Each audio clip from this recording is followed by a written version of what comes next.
어린 시절 소년 같은 느낌의 왈가닥이 성장하면서 세상에서 가장 아름다운 배우가 되어 현재까지도 많은 대중들이 선망하는 배우로 남은 오드리 헵번의 뷰티 스토리를 들려드리겠습니다. 마른 체형 그리고 유럽식 억양과 신비스러운 분위기에 귀족적인 용모를 지닌 오드리 헵번은 주변 사람들에게 가민해, 즉 소년 같은 매력이 있는 사람으로 불렸습니다.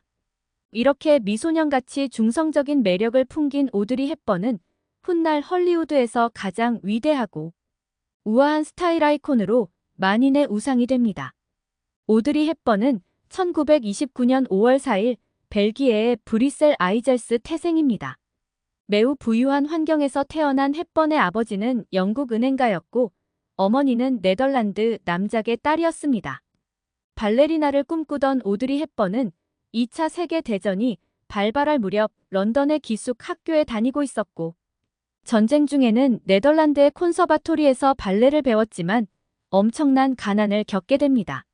나치가 네덜란드를 침략한 후 헵번에게는 엄청난 시련이 닥쳤고 당시 레지스탕스의 편지를 전달해주면서 저항운동을 도왔다는 기록이 있습니다. 사실 헵번의 부모는 초기 나치의 동조자이자 영국 파시스트 연합회의 회원이었습니다.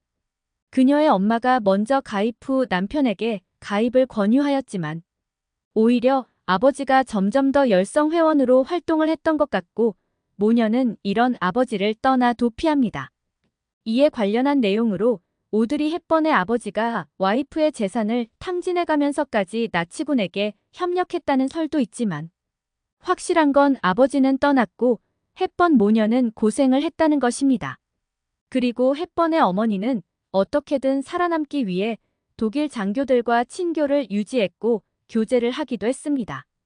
1940년 6월 영국 전투가 시작되고 헵번의 아버지는 외국 파시스트 친구를 둔 덕에 국가의 적으로 간주했습니다.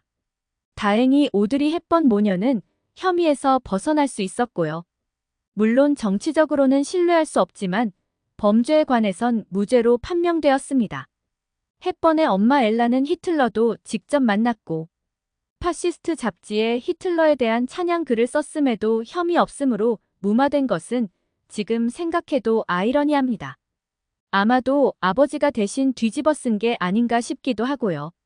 이렇듯 헵번의 부모가 나치와 친밀했던 반면 헵번은 발레 공연을 해서 번 돈으로 저항군에 기부하고 다른 많은 네덜란드 아이들처럼 서류와 돈을 동봉한 문서를 배달하는 일을 도왔다고 합니다.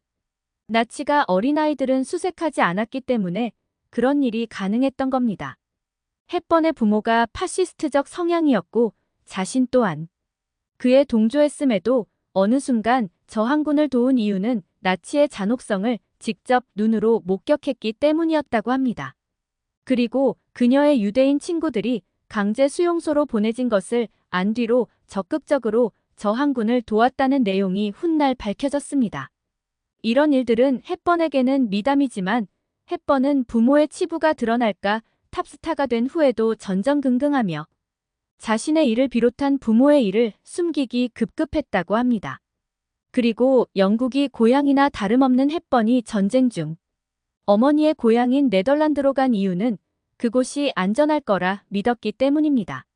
그러나 나치는 네덜란드도 침략했고 그녀의 어머니는 살 길을 모색했음에도 나치가 국가적 차원으로 식량 공급을 끊어 헵번 모녀도 거의 굶어 죽을 뻔했습니다. 그렇게 헵번의 비쩍 마른 몸매는 한창 자랄 나이에 제대로 먹지 못한 영양실조의 결과였던 겁니다. 전쟁이 끝난 후 헵번은 암스테르담과 런던에서 발레를 배웠고 1948년 런던의 한 뮤지컬 합창단으로 무대에 데뷔합니다. 같은 해 헵번은 장편 영화 단역으로 출연하였고 22살의 헵번은 코믹 장르의 한 뮤지컬에 출연하기 위해 뉴욕으로 향했습니다. 그러나 오드리 헵번은 데뷔 초에는 두각을 나타내지 못했습니다. 얇고 가는 눈썹이 그다지 주목을 못 끌었는데요. 다시 본래의 두껍고 진한 눈썹을 더 살려서 짙은 눈썹으로 변신한 후 벼락 미인이 되었습니다. 그리고 1953년 로마의 휴일로 그레고리 팩과 함께 세계를 강타한 최고의 배우가 되었습니다. 그녀는 이 영화로 아카데미 여우주연상을 받았습니다. 그리고 다음해 다시 브로드웨이의 연극 무대로 돌아왔고 토니상 연극 부분 여우주연상을 수상했습니다. 연극에서 주인공이던 두 남녀는 무대 밖에서도 사랑을 나눴고 1954년 9월 25일 멜 페러와 결혼합니다. 그 전에 영화 사브리나 촬영 중 유부남 윌리엄 홀든과 불륜으로 파란을 일으킨 후 1953년에 관계를 끝내고 페러와 결혼한 것입니다. 헵번의 숱한 연애사는 이게 끝이 아닙니다. 헵번은 두 번의 유산 끝에 1960년 션이라는 첫 딸을 낳았습니다. 결혼 기간 중 둘 다 엄청나게 바람을 피웠고 그래서 유산이 누구의 아이인지도 모르겠다고 할 정도였습니다. 헵번의 사생활은 정말 어메이징합니다. 영화가 따로 없을 정도로 태생부터 성장 과정, 그리고 탑스타가 된 후에도 화제를 몰고 다녔습니다. 출산 후에도 여전한 미모를 과시한 그녀는 1961년 티파니의 아침이라는 영화로 세계에서 가장 위대한 스타일 아이콘으로 거듭났고요. 이 영화로 헵번은 4번째 오스카상을 수상했습니다. 하지만 부부관계는 틀어질 대로 틀어져 1968년 이혼했습니다. 그 사이에도 서로 간 나열할 수 없는 스캔들은 말할 것도 없고요.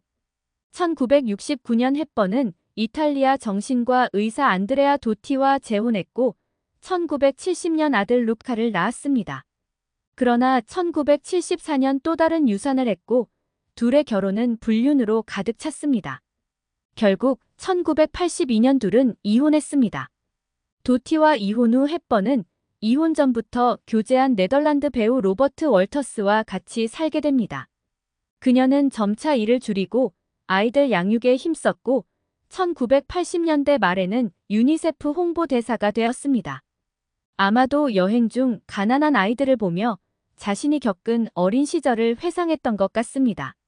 또한 그녀는 독일 점령 기간 동안 배고픔이 어떤 건지 너무도 잘 알았기 때문입니다.